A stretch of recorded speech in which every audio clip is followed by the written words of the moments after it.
Hijos, buenos días. Supongo que han estado esperando más de mis videos, más de mis indicaciones. Disculpen la demora. Los voy a apoyar el día de hoy con literatura. Había una tareita que había dejado que era investigar. En sí, yo no quiero simplemente que entres al internet y que pongas, ¿no? Por ejemplo, la palabra del mudo, ¿qué género es? Y ahí te salga solito el género y tú simplemente copies. Lo que yo quiero es que tú puedas reconocer qué género literario es cada obra que tú lees, no porque simplemente lo pongas en internet, sino porque tú mismo lo estás leyendo. La idea era que tú leas un fragmento de cada una de estas obras. Un fragmento quiere decir pedacito nada más, un párrafo, dos párrafos nada más, y con eso tú puedas analizar y puedas ver si era de género narrativo, lírico o dramático. Pues bien, te voy a guiar un poco. La palabra del mudo. La palabra del mudo es una recopilación de cuentos de Julio Ramón Ribeiro. Julio Ramón Ribeiro, tú sabes que hizo el cuento de Los gallinazos sin plumas, ¿cierto? Dentro de la palabra del mudo están varios cuentos que hizo Julio Ramón Ribeiro, que luego al pasar de los meses vamos a continuar leyendo más cuentos de Julio Ramón Ribeiro de la palabra del mudo. Entonces, si dentro de la palabra del mudo hay cuentos, ¿cierto? Como Los gallinazos sin plumas, ¿de qué género será? ¿Será narrativo? ¿Será lírico o dramático? Tú sabes que en el género narrativo te va a contar historias, ¿cierto? Dentro del género narrativo están los mitos, están las leyendas, los cuentos, las fábulas, etcétera, ¿verdad? Entonces aquí vamos a colocar a la palabra del mudo en narrativo. Te dice épico narrativo. Épico se refiere cuando habla de los seres mitológicos, pero sigue siendo igual narrativo. Así que vamos a colocar la palabra del mudo en épico narrativo. Listo. Ahora me dice la siguiente obra, Ñacatita. Lo mismo, mira, me he permitido aquí un pequeño fragmento de la obra Ñacatita y empieza así. Don Jesús dice, ¿se te ha metido el demonio dentro del cuerpo, mujer? ¿No ves que no puede ser feliz ese matrimonio con don Alejo? ¿Qué he oído? Y doña Rufina le contesta, cabal, con él, sí, señor. Y don Jesús le responde, ¿un sempiterno hablador le quieres dar por marido? ¿Un sanguango con más dengues que mosita currutaca? ¿Más hueco que una petaca y lleno de perendengues? ¿Un fatuo que rompe al día un par o dos de botines? Si te das cuenta que hay una conversación, hay personajes, ¿verdad? Hay personajes, dice don Jesús, dos puntos, y lo que dice don Jesús. Doña Rufina, dos puntos, y lo que dice doña Rufina. Entonces, cuando tienes así los personajes y los dos puntitos, quiere decir que es de género dramático, que está hecho para el teatro, son guiones teatrales para que sean actuados. Entonces, ya sabes que cuando está así hecho para el teatro, quiere decir que es de género dramático. Entonces vamos a colocar Ñacatita donde dice dramático. Luego nos dice la Odisea. Te voy a leer un fragmento de la Odisea. La parte que te voy a leer de la Odisea, ¿te acuerdas que estuvimos conversando en la última clase de literatura en el colegio sobre la Ilíada, cuando peleaba Aquiles contra Héctor? ¿Te acuerdas? Que Aquiles pertenecía del equipo de Grecia y Héctor de Troya. Entonces, ahí también en esa guerra participó un hombre que se llamaba Ulises, o también conocido como Odiseo. Luego de haber terminado esta guerra con Troya, que creo que duró algo de 10 años, Odiseo, intenta regresar a su casa, a su isla que se llamaba Ítaca, con su esposa Penélope y con su hijo.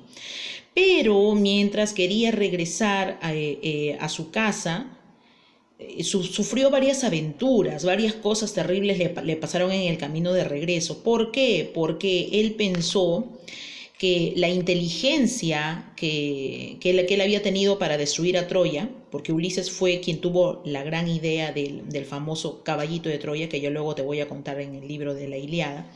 Entonces Ulises trata de regresar a su casa y él piensa todo orgulloso que todo se debe a él, que él es muy inteligente y que no necesita de los dioses. Entonces los dioses van castigándolo a lo largo de su regreso a casa. Entonces, la parte que les voy a leer es cuando Ulises llega a una isla en donde viven cíclopes. ¿Qué es un cíclope? Es un hombre, un gigante, que tiene solamente un ojo en medio de la frente. Así como Ten Shin Han, los que han visto Dragon Ball van a saber, Ten Shin Han, un ojo en la frente. Solamente que él no tiene 3 ojos, solamente tiene un ojo, Polifemo. Y es un gigante, y adivina qué come este gigante Polifemo. Come seres humanos. Así es, vamos a leer. Ulises. Oh Cíclope, toma, bebe este vino. Después de haber comido carne humana, para que sepas qué clase de bebida guardábamos en nuestro navío. Te traía esta libación para que, compadecido de mí, me dejaras ir a mi casa. Pero tú te enfureces de una manera intolerable, infame. ¿Cómo vendrá aquí ninguno de los muchos hombres que existen si te portas groseramente? Así le hablé. Tomó el vino, lo bebió y le gustó extraordinariamente. Aquella bebida agradable hasta el punto de pedirme más. O sea, ¿qué le dio? Le dio vino para que se emborrache, para que se duerma.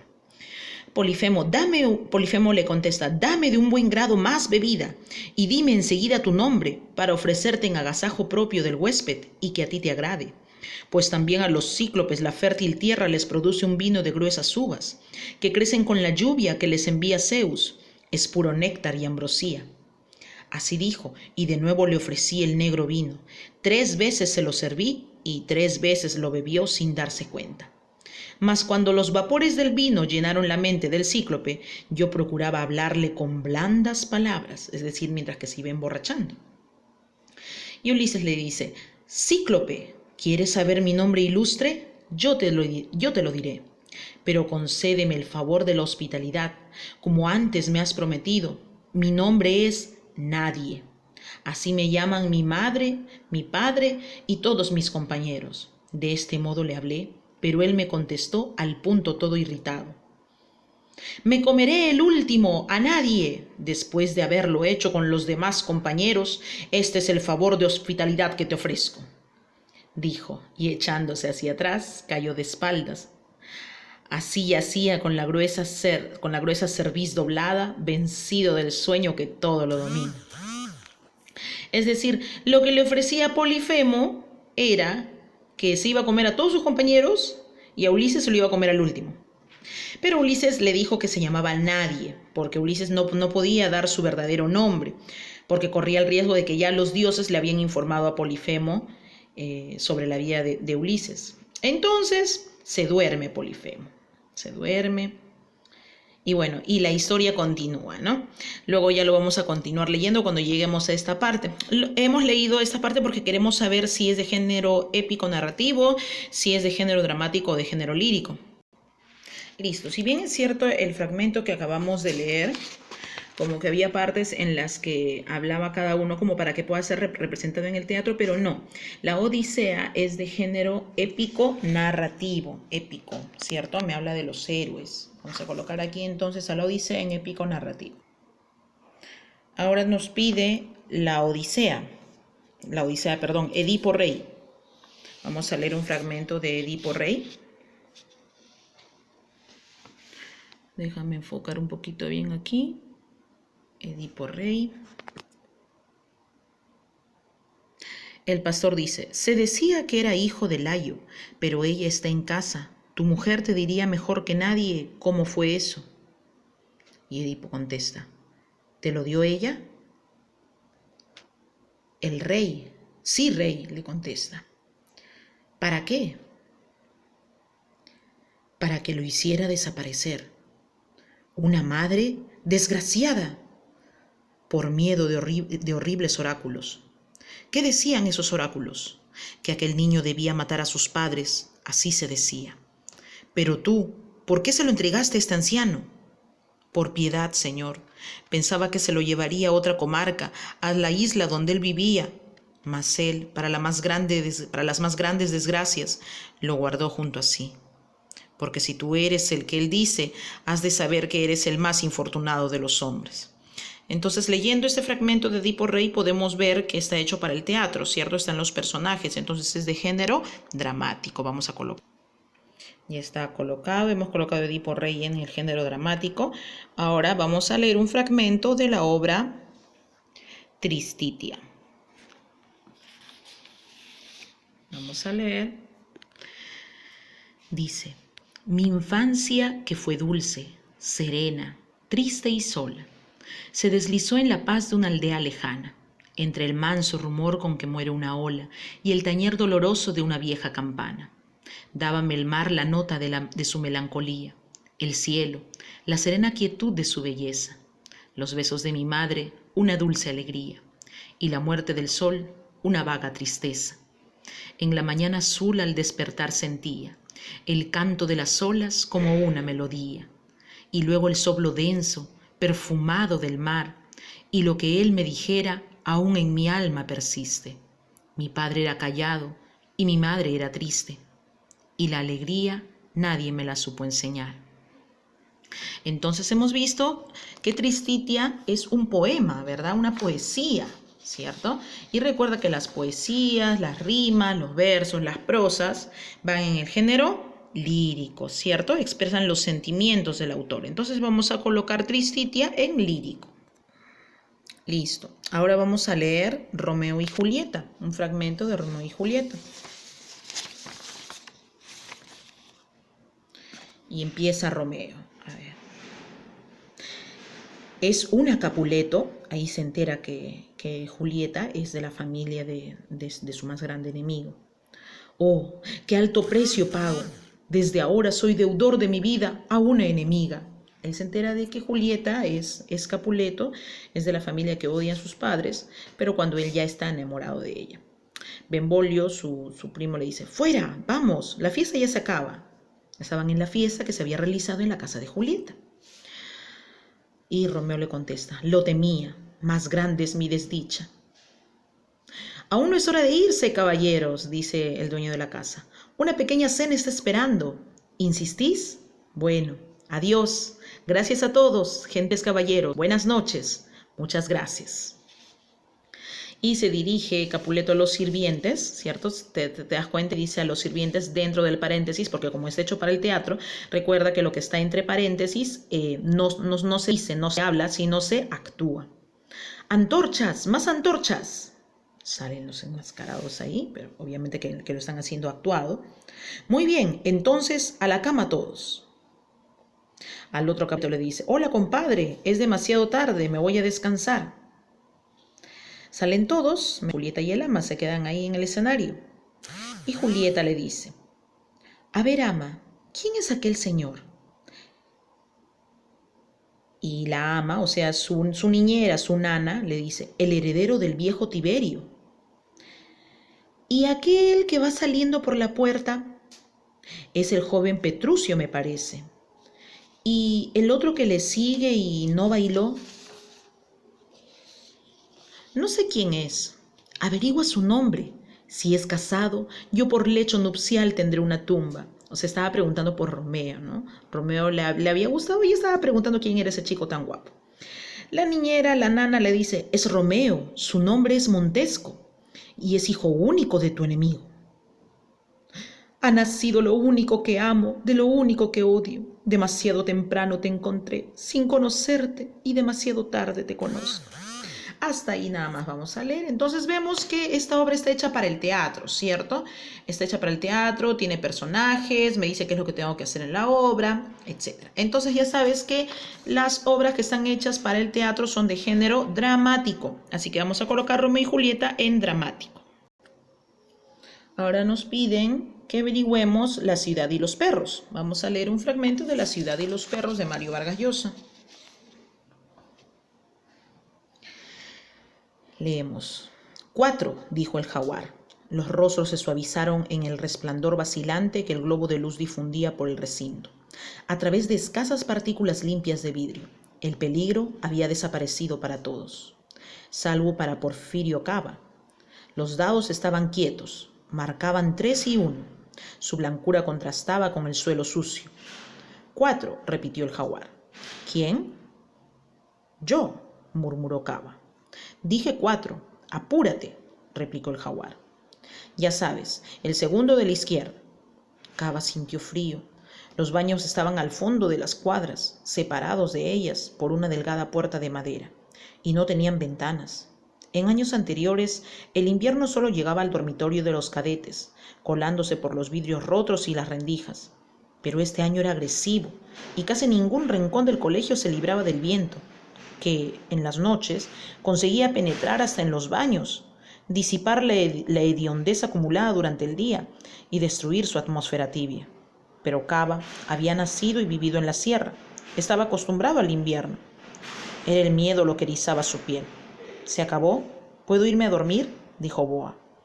Un cuerpo y una voz desmesurados, un plumero de pelos grasientos que corona una cabeza prominente, un rostro diminuto de ojos hundidos por el sueño. Tenía la boca abierta, del labio inferior adelantado colgaba una hebra de tabaco. El jaguar se había vuelto a mirarlo. Entonces, como te das cuenta, aquí nos están narrando una historia, nos están contando una historia. Entonces, si nos están narrando, nos están contando, La ciudad y los perros es de género narrativo. Vamos a colocar aquí entonces La ciudad y los perros. Listo, ya hemos colocado La ciudad y los perros en género narrativo. Ahora nos piden leer Los heraldos negros. Los heraldos negros. ¿Hay golpes tan fuertes en la vida? Yo no sé. Golpes como del odio de Dios, como si ante ellos la resaca de todo lo sufrido se emposara en el alma. Yo no sé.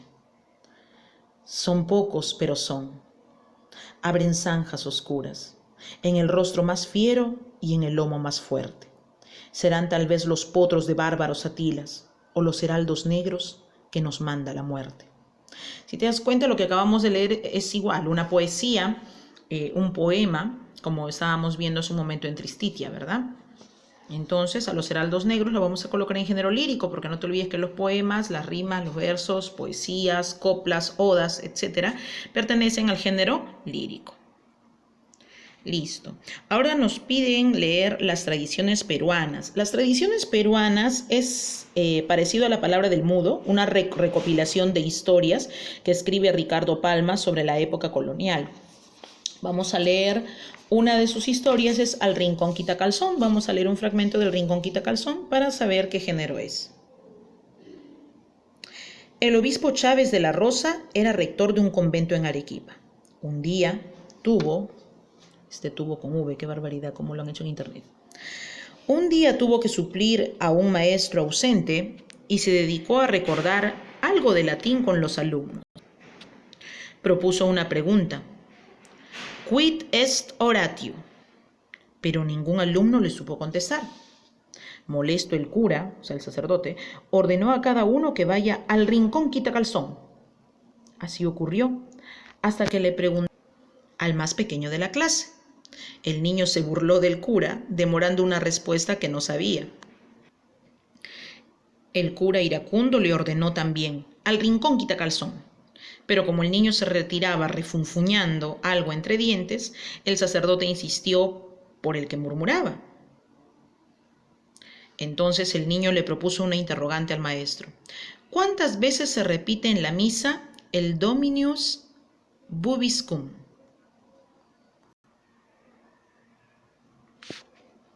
Y por más que el cura trató de recordar, no pudo hacerlo.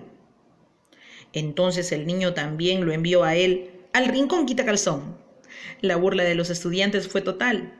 El cura no tuvo más remedio que perdonar a todos el castigo propuesto y se retiró completamente avergonzado.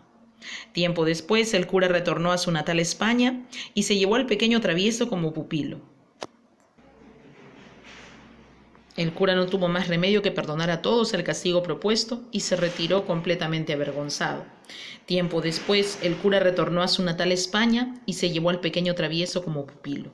Allá, lo educó esmeradamente para que años después retornara al Perú convertido en un intelectual erudito. Don Francisco Javier de Luna Pizarro, presidente de la primera Asamblea Constituyente del Perú. Entonces, como acabamos de leer en la historia de Al Rincón Quitacalzón, que está en Tradiciones Peruanas, es una historia, es un cuento, es una narración. Entonces lo ubicamos en el género narrativo. Listo, ahora nos preguntan por prosas profanas. Te voy a leer un fragmento de prosas profanas. La princesa está triste. ¿Qué tendrá la princesa? Los suspiros escapan de su boca de fresa. que ha perdido la risa, que ha perdido el color. La princesa está pálida en su silla de oro, está mudo el teclado de su clave sonoro, y en un vaso olvidaba se desmaya una flor. El jardín puebla el triunfo de los pavos reales, parlanchina la dueña dice cosas banales, y vestido de rojo piruetea el bufón. La princesa no ríe, la princesa no siente, la princesa persigue por el cielo de oriente la libélula vaga de una vaga ilusión. Como acabamos de leer en Prosas Profanas, como su mismo título lo dice, es una prosa. Recuerda que dentro de las especies de cada género, dentro del género lírico, entre las especies tenemos la prosa, ¿cierto? Tenemos la prosa, la poesía, la rima, los versos, todo eso está dentro del género lírico. Entonces vamos a colocar a Prosas Profanas dentro del género lírico. Listo, y por último nos dice El fabricante de deudas. Vamos a leer un fragmento de El fabricante de deudas.